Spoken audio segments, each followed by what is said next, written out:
Esto es DW Noticias desde Berlín. Los enfrentamientos por las redadas antimigratorias en Estados Unidos se convierten en una batalla legal.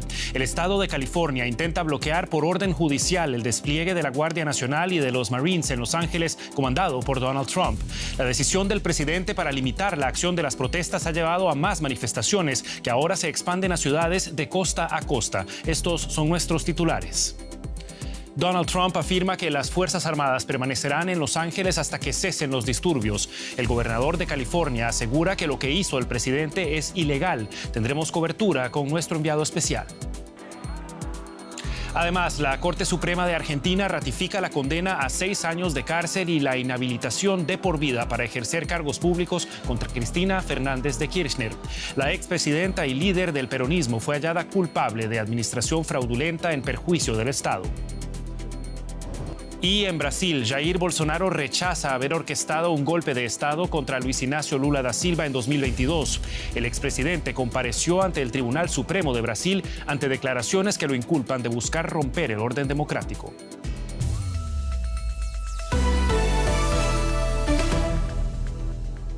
Los saluda Javier Arguedas. Gracias por informarse con nosotros. En Estados Unidos, el estado de California solicitó este martes a la justicia del país que bloquee con urgencia el despliegue de tropas militares en Los Ángeles. La medida ordenada por el presidente Donald Trump busca contener los disturbios en las protestas contra las redadas antimigratorias dictaminadas por el gobierno federal y que las autoridades de la ciudad rechazan. 700 Marines y más de 4.000 efectivos de la Guardia Nacional fueron desplegados para frenar la violencia en las protestas y proteger a los agentes federales. El gobernador demócrata de California, Gavin Newsom, calificó la acción de ilegal y asegura que la fuerte presencia militar crea complicaciones logísticas. Desde el pasado viernes, miles de manifestantes han salido a las calles y se han producido decenas de detenciones. Incorporamos a esta hora a Benjamín Álvarez Gruber, enviado especial de DW Noticias, quien ha estado dando cobertura minuto a los disturbios en Los Ángeles. Benjamín, un gusto saludarte. ¿Qué situación se vive en estos momentos donde estás y cuál ha sido el efecto de desplegar a fuerzas militares en Los Ángeles? Muy buenas tardes, Javier. Nos encontramos en el centro de Los Ángeles. A mis espaldas pueden ver miembros de la Guardia Nacional. Hace apenas algunos minutos teníamos un grupo de manifestantes que se movieron al otro lado del edificio. Estuvimos allá también hace algunos 15, 20 minutos, donde diversas fuerzas policiales usaron gases lacrimógenos para dispersar a la multitud que se congregó. Varios salieron a manifestarse con diversas organizaciones policiales que están actualmente activas acá, miembros de la Guardia Nacional de California, de la policía, del Department of Homeland Security, que es el Departamento de Seguridad Nacional. También vimos a la policía migratoria. Entonces, varios miembros policiales, una situación bastante tensa. La prensa tuvo que moverse también. Escuchamos aquí a varios helicópteros también moviéndose. Y la gran pregunta que se hacen varios, ¿cuándo van a aparecer los Marines? Que aún no hemos visto aquí, ni nosotros aquí en persona en el centro de Los Ángeles y tampoco en los muchos videos que están ya siendo difundidos en redes sociales. Benjamín, mientras California intenta frenar la acción federal en las cortes, Trump afirma que el país está siendo invadido por enemigos extranjeros, así lo dijo. Está arando el terreno para hacer uso de legislación de emergencia, como lo preveían sus detractores.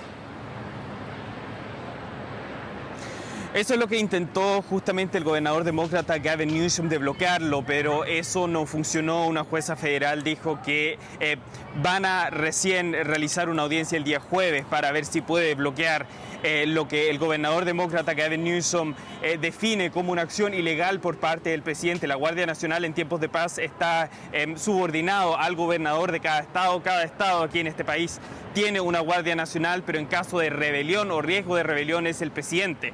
Y según el gobernador Gavin Newsom y también la alcaldesa de Los Ángeles, Karen Bass, que critica fuertemente esta medida, acusan al Ejecutivo, acusan a la Casa Blanca de querer buscar una situación, tensar más aún la situación que existe actualmente, con el Pentágono publicando una primera cifra. Creen que solamente el uso de los Marines, de los infantes de la Marina y también de la Guardia Nacional durante los próximos 60 días va a costar más de 130 millones de dólares.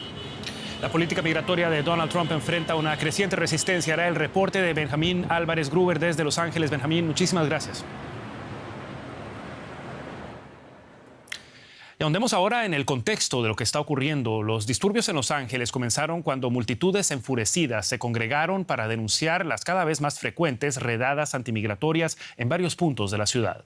Grupos de apoyo a migrantes afirman que los agentes federales están abusando de su poder y que sus acciones están dividiendo a las comunidades. Una redada del Servicio de Inmigración y Control de Aduanas. Agentes fuertemente armados irrumpen en una empresa, parte de un operativo que busca arrestar 3.000 personas al día. Esta vez los agentes tenían una orden, pero grupos de apoyo a migrantes afirman que no es lo habitual. Ninguna de las operaciones que fueron reportadas tenían orden de detención alguna con los nombres de los arrestados, con el nombre de las empresas. Fueron operaciones arbitrarias contra nuestra comunidad.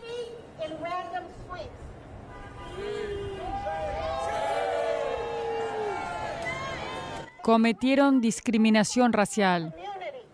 Se arrestó a personas en cortes de inmigración que habían acudido a vistas sobre su estatus migratorio. La ONG Immigrant Defense Project afirma que los agentes recurrieron a artimañas para entrar en domicilios privados sin orden judicial, diciendo que querían hablar de la Biblia o haciéndose pasar por policías. Fuentes sindicales afirman que personas que se encuentran legalmente en Estados Unidos temen presentarse en el trabajo, mientras que los familiares de los detenidos están sumidos en la angustia.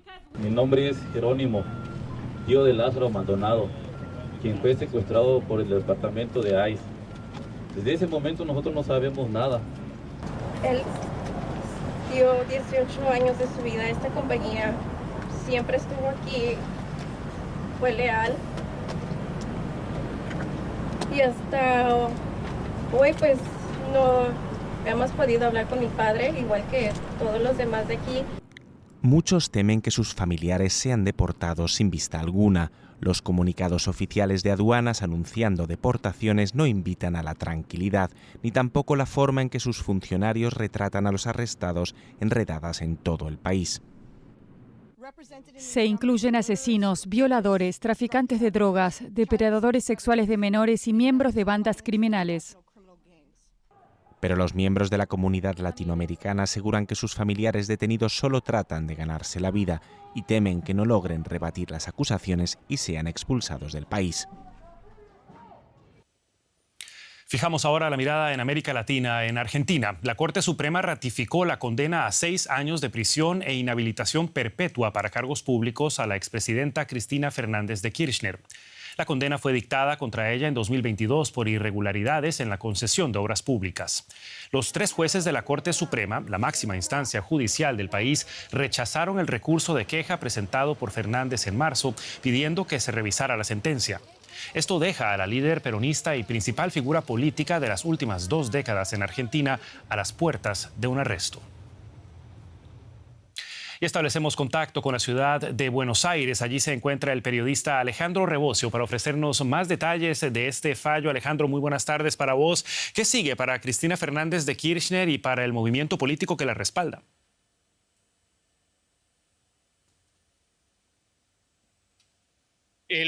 Cristina Kirchner ahora enfrenta próximos 5 días, tiene que presentarse ante la justicia, próximos 5 días hábiles, para quedar bajo arresto. Ella, porque tiene más de 70 años, puede pedir el arresto domiciliario y evitar la cárcel, pero el tribunal de su caso deberá expedirse si le concede o no ese arresto domiciliario. Además tiene la opción de apelar ante la Corte Interamericana de Derechos Humanos, pero bueno, eso será un largo proceso. Otra opción es que algún presidente argentino la indulte. No va a ser el caso de Javier Milei, que acaba de festejar por Twitter su condena diciendo que se hizo justicia. Por otro lado, tampoco podrá ser candidata a ningún cargo público, no podrá cumplir su deseo de ser candidata en las próximas elecciones legislativas de la provincia de Buenos Aires en septiembre próximo, y por lo tanto el peronismo, que ahora está movilizado en las calles reclamando contra su condena, deberá buscar otro candidato, mientras que Milei, que pensaba aglutinar a todos los que no eran peronistas en contra de Cristina Kirchner,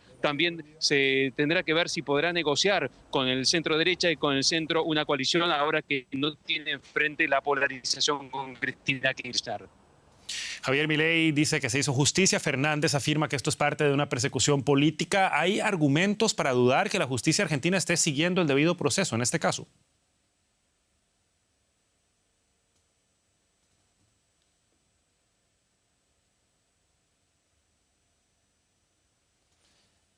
Alejandro, no sé si nos estás escuchando. Hay juristas que consideran que se cumplió el debido proceso, que los fiscales que acusaron a Cristina Kirchner fueron nombradas durante el gobierno del kirchnerismo, pero a su vez dentro del kirchnerismo dicen que los jueces que la condenaron son jueces nombrados durante el gobierno de Mauricio Macri y por lo tanto hablan de persecución judicial. También hay quienes consideran que sí se cumplió el debido proceso, pero le llama la atención que la justicia fuera rápida contra Cristina Kirchner y no contra sus rivales políticos. Por ejemplo, el expresidente Carlos Menem fue condenado solo 16 años después de terminado su gobierno y nunca fue ratificada esa condena por la Corte Suprema y así murió libre en el año 2021, 6 años después de aquella primera condena. En el caso de Cristina Kirchner, fue condenada apenas 7 años después de finalizado su gobierno y solo 3 años después de esa primera condena, la Corte Suprema ratificó el fallo. Además, hoy, Cristina Kirchner también recordó que la justicia nunca avanzó en causas contra el expresidente Mauricio Macri ni contra sus ex ministros y actuales ministros del gobierno de Javier Milei, como el ministro de Economía y el ministro de Regulación. Momentos decisivos para el futuro político de Argentina. Era el reporte de Alejandro Rebocio en Buenos Aires. Alejandro, muchísimas gracias. Gracias a ustedes.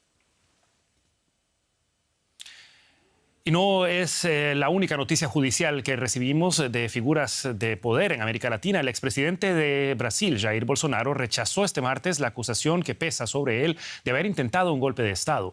Bolsonaro es el 6º de los 8 acusados en declarar en un juicio histórico por la presunta trama golpista de 2022 en Brasil. Se trata del primer juicio en contra de un expresidente desde el regreso a la democracia en el país. Un teniente coronel declaró anteriormente que existía un documento que preveía el encarcelamiento de autoridades y la creación de un consejo electoral en el país, algo que el exmandatario brasileño negó. En caso de ser hallados culpables, Bolsonaro y 7 ex colaboradores podrían enfrentar una pena de hasta 40 años de prisión.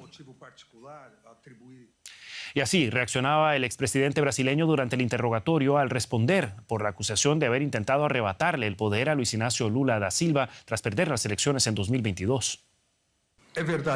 ¿Es cierta la acusación en su contra? No procede la acusación, su señoría. ¿Tiene usted alguna razón particular que atribuir a la acusación formulada en la querella? No, señor.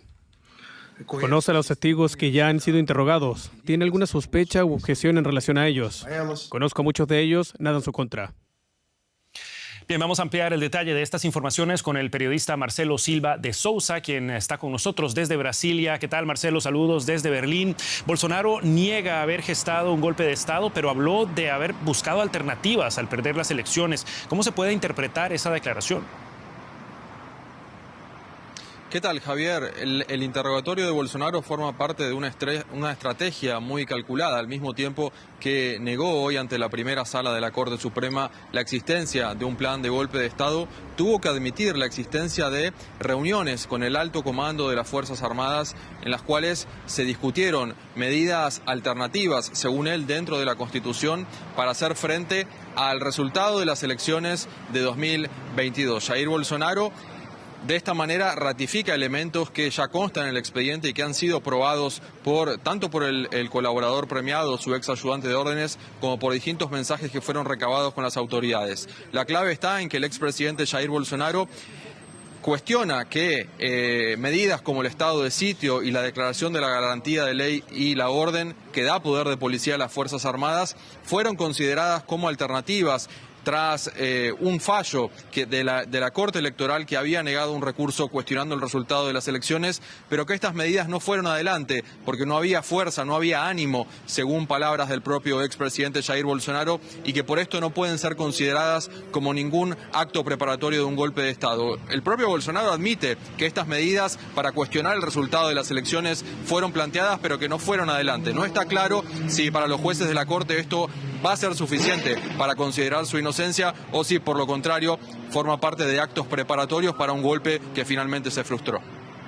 La audiencia de hoy, Marcelo, incluyó disculpas del expresidente Alexandre de Moraes, juez del Supremo Tribunal Federal de Brasil. ¿Cómo describirías el tono que escuchamos del expresidente y la postura que ha tomado frente a sus cargos?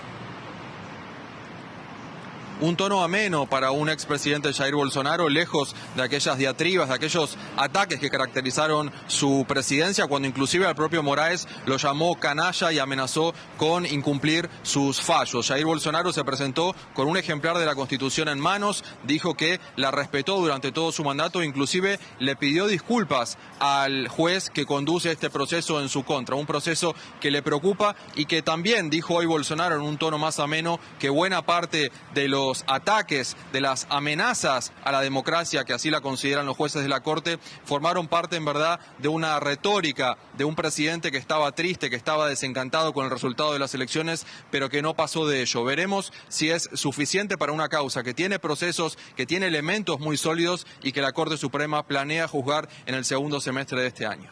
Allí estarás para contárnoslo. Era Marcelo Silva de Sousa desde Brasilia con los detalles de la última comparecencia de Jair Bolsonaro ante los tribunales. Marcelo, muchas gracias. Gracias.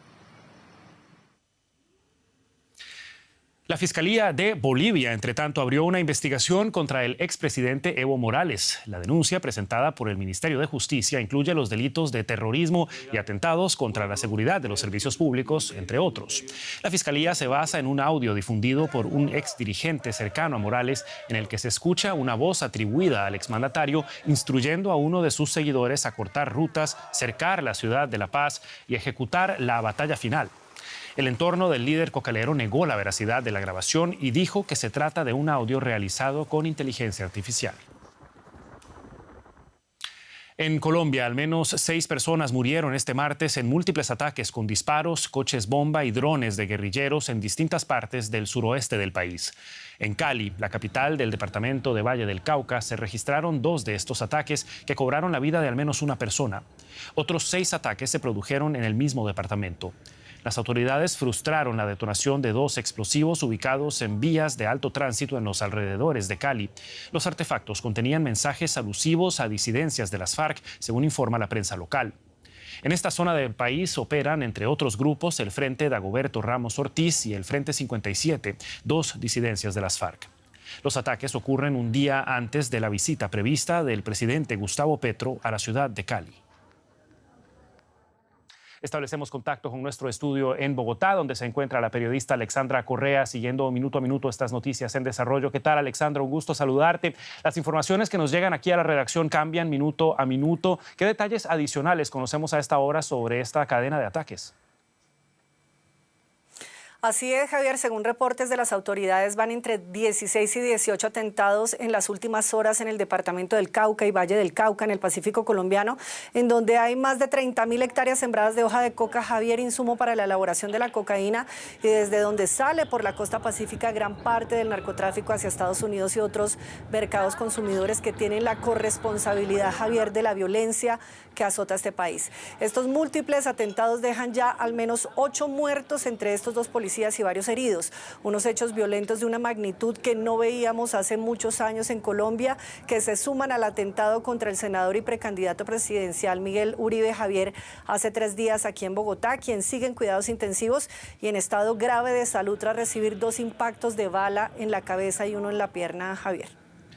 La policía habla de disidencias de las FARC hasta este momento. Alexandra, ¿en qué se basa? ¿Hay algún grupo que se haya atribuido ya la autoría de alguno de estos ataques? De momento nadie se los atribuye, pero el Ministerio de Defensa sí señala como autores de estos atentados cerca de Ecuador a las disidencias de las FARC, como tú lo mencionaste, lideradas por Iván Mordisco, estructura que abandonó el proceso de paz en el año 2016 y siguió en el negocio del narcotráfico, la minería ilegal, la extorsión, entre otras economías ilícitas. En los atentados de hoy se vieron consignas alusivas a las FARC en un día antes de la visita programada por el presidente Gustavo Petro a Cali, la capital precisamente de donde estamos hablando, la tercera ciudad más importante del país, en donde citó una concentración social en busca de apoyos para la polémica consulta popular, Javier, que como sabe fue rechazada en el Congreso de Colombia en el marco de las reformas sociales que el presidente no ha podido aprobar, situación que ha generado muchas tensiones políticas justo antes de cerrarse el periodo legislativo. La tensión política aumenta también para Gustavo Petro en general. ¿Cómo se enmarca esta nueva ola de ataques en la situación de seguridad de Colombia que parece mostrar un claro deterioro? deterioro y muy convulsa la situación, porque además en Colombia hay tantos actores armados como intereses políticos, tanto oscuros como legítimos, que en vísperas de elecciones atemorizan a la ciudadanía, siembran terror, Javier, con intereses electorales que van desde la protección del negocio del narcotráfico, los monopolios de los recursos económicos. Colombia, tras el acuerdo de paz de 2016, había visto una luz en materia de seguridad que hoy, por la pelea de varios grupos armados ilegales, por monopolizar esos negocios ilícitos, se ve desvanecida en medio de un discurso político que cada día está escalando en violencia, un lenguaje violento, a un año de las elecciones presidenciales que vamos a vivir en Colombia en 2026, Javier. Alexandra Correa con los detalles de la situación de seguridad que azota Colombia este martes. Muchísimas gracias, Alexandra. Pasamos ahora a la actualidad económica y como ven ya está con nosotros Rosa Casals y Rosa Guerras. Disturbios, por supuesto que todo eso pasa factura. Poco crecimiento, Javier. Esas son las previsiones del Banco Mundial. La economía global, dice, experimentará en la década de 2020 su crecimiento medio más débil desde los años 1960. Su previsión de crecimiento para este año cae del 2,7 al 2,3%, arrastrada en parte por los aranceles de Estados Unidos que también golpean a América Latina. La región crecerá igualmente un 2,3%, menos de lo previsto, con México como el país más afectado por ser uno de los principales exportadores a Estados Unidos.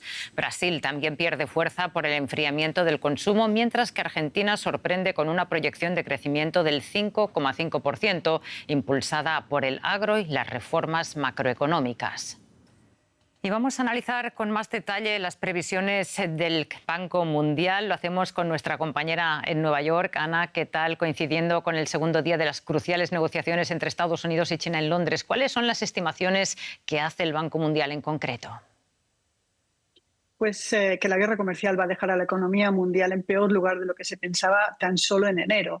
El crecimiento global para el año será del 2,3%, un 0,4% menos de lo que se estimaba hace 6 meses. Estados Unidos será uno de los países en los que más se note. La economía va a crecer la mitad que en 2024. Del 2,8% se pasa al 1,4% y se revisa a la baja un 0,9% con respecto a lo estimado en enero. El crecimiento de la Unión Europea, que ya era anémico, del 0,9% el año pasado, se queda en un 0,7%, y el de China será del 4,5%. Curiosamente, el Banco Mundial no hace ninguna revisión sobre las previsiones de la economía de este país. Donde sí bajan las previsiones un 1,3% es en el caso de México, como dices, apenas va a crecer un 0,2% este año. Pero todo esto está pendiente de cambios porque se ha estimado con los aranceles que había en mayo y estos pueden subir a partir de julio, a principios de julio, el 9 de julio cuando se acaben las conversaciones, o más tarde. También han subido los aranceles que había al acero y al aluminio. A la inversa, si los aranceles bajan y se quedan a la mitad de los que habían en mayo, el crecimiento subirá. El banco, por cierto, ha dado un cierto apoyo a Donald Trump. Ha dicho que Estados Unidos hacía frente a mayores aranceles que el resto y esto no era sostenible. Interesante. Bueno, Ana, los aranceles que Trump llama recíprocos, de hecho, siguen en tribunales. ¿Qué se espera? ¿Para cuándo una decisión en la apelación de su legalidad? Bueno, la apelación puede durar meses. Se trata de determinar si Donald Trump ha usado ilegalmente la Ley de Poder Económico de Emergencia para imponer los llamados aranceles recíprocos, y un tribunal en mayo ya le dijo que no.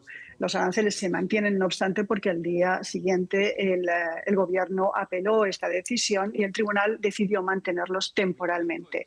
Ayer el gobierno pidió que esa decisión temporal se mantenga durante más tiempo, algo sobre lo que el tribunal puede decidir en cualquier momento. En un escrito al tribunal, el gobierno ha advertido que cualquier irrupción de la situación puede socavar la autoridad de Trump, complicar las negociaciones y dañar a la economía del país. Ana Nieto, muchísimas gracias como siempre por este análisis. Gracias. Estados Unidos y China siguieron en Londres su segundo día de negociaciones para intentar desescalar la guerra comercial. De momento, el secretario del Tesoro estadounidense considera productivas las conversaciones. Aunque en Ginebra ambas potencias acordaron una tregua de 90 días para reducir aranceles, pronto se acusaron mutuamente de incumplimientos. Ahora el foco en Londres está puesto en un tema estratégico: las exportaciones chinas de tierras raras esenciales para la industria tecnológica. China ha restringido su venta como represalia por los aranceles aranceles impuestos por la administración Trump y se espera que a cambio de tierras raras Estados Unidos permita a Pekín acceder a semiconductores avanzados.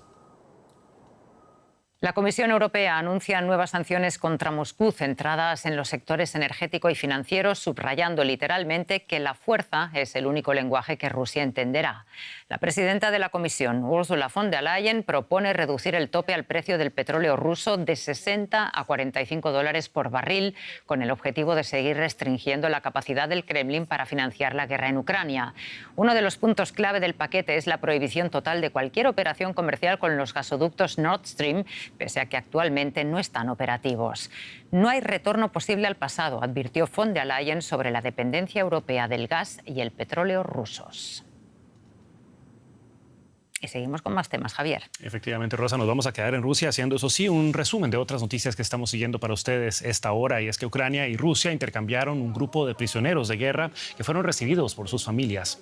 Kiev declaró que entre los prisioneros ucranianos había soldados gravemente enfermos y heridos. Durante las conversaciones mantenidas la semana pasada en Estambul, Moscú y Kiev acordaron intercambiar al menos 1.000 prisioneros de cada bando. Los servicios de emergencia de Rusia reportan que una persona murió como consecuencia de un ataque con drones ucranianos en Belgorod, cerca de la frontera con Ucrania. Las imágenes difundidas por el gobernador de la región muestran daños importantes a un supermercado ubicado en una gasolinera local. El ministro de Defensa ruso afirmó que durante la noche se interceptaron 102 drones ucranianos. En Malta, 2 hombres fueron condenados a cadena perpetua por colaborar en el asesinato de la periodista Daphne Caruana Galizia hace 8 años. La pareja proporcionó el coche bomba que acabó con su vida. Caruana Galizia fue una periodista de renombre que desveló el avance de la corrupción que azotaba a la isla mediterránea. Otros 2 hombres ya cumplen cadena perpetua por el asesinato.